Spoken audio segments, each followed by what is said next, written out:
Well, welcome back, my friends, to another episode of Automotive Drama.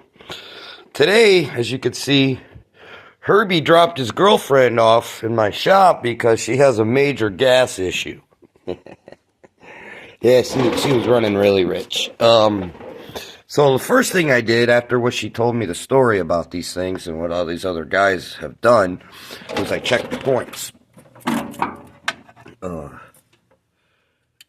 Let me do this real quick. Ow. The points. As you can see them down in there. Yes. Setting the points. It's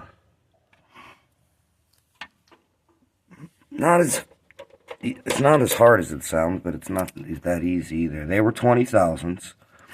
So I got out the feeler gauge, the old 20,000s. I don't know if you can read that. There we go. And then there's that little screw right there. You loosen that and you have to push the back side back. Now the main thing about these is you see these little lumps right here? They had these points set at like 8,000s, which I'm surprised the car even ran. There's little points. There's little high points right here. Right there, right there. There's where you set the point at. You don't set it at the flat. You set it on the high point. That's where it opens. And you have to go all the way around, and you have to check all four of them and make sure that they're all equal, because there are 4 different points on there for the high point. Now, the guys that worked on this before, I put wires on it. So you can see I put new wires on it. The guys before, this is what they had. They took a wire from the wiring harness, and I'm not sure what they were tying up, and they wrapped it up around the spark plug wires through here to hold the wires out of the way. Yeah, wonderful job, ain't it?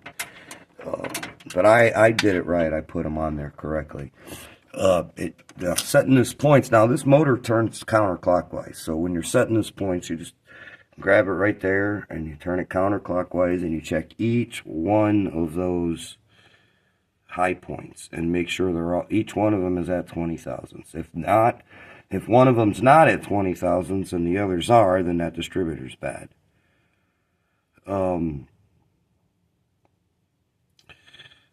This distributor, it's a little warm, but you can feel it still. You can see where it's actually been grabbing.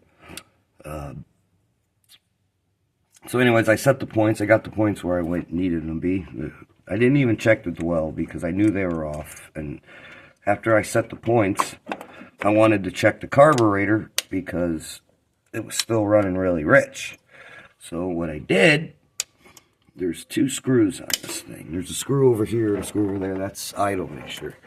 The bottom one on the bottom, that's air mixture. The top one's idle mixture. Idle was actually the idle screw. Also, the cutoff valve was like loose and falling off. When I saw that, I went, oh, cool.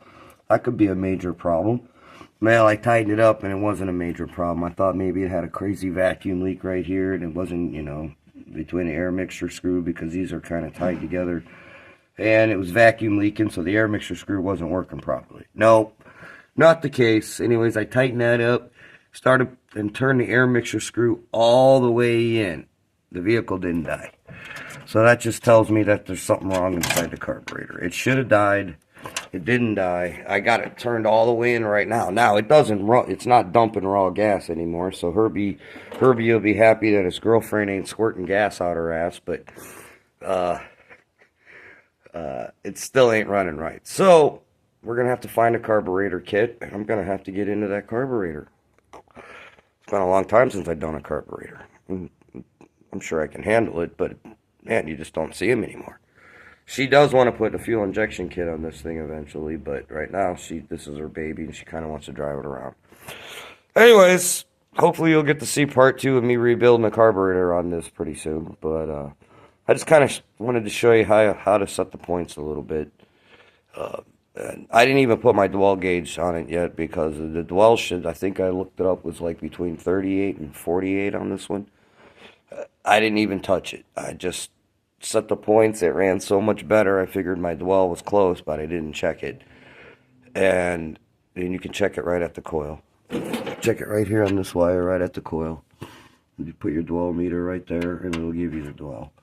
But like I said, I didn't do that, and she wants to come get it, so I don't have. She's on her way to come get it, so I really don't have much time to deal with that. But also, I did slam dunk the carburetor, which means you open it up, you punch the throttle, and you get it to rev up. You put your hand over the top, and a lot of times, if there's something stuck in the carburetor, you slam dunk them. It'll clean out the crap that's stuck in the jet, or there's something inside the carburetor that's hanging up. When you put, like we call them, or I call them, slam dunk it, and I guess that's what they used to call them back in the days. It'll help clean the carburetor out, but not this case. So we got to find a carburetor kit. She's going to call the Volkswagen shop. I'm going to call my guy locally, and we'll see if we can find a carburetor kit for this thing so I can make it run like it's supposed to. Now, you should hear this thing. It's got crazy cams in it. It sounds so cool. I mean, you could just hear the cam. Bloop, bloop, bloop, bloop, bloop, bloop, bloop, bloop. We were all laughing. Everybody was cracking up because this thing, when I actually get this thing running right, it's a little hot rod. It's Herbie's little girlfriend. Anyways, like always, likes are nice, subscribes are better. Questions, comments, feel free. Remember, you can use that thumb, exercise that muscle to hit the like button, subscribe button, and ring the bell. Anyways, thanks for tuning in, my friends. This is just kind of a quickie on this one, and stay tuned for more episodes of Herbie's Girlfriend with Too Much Gas. Have a good night.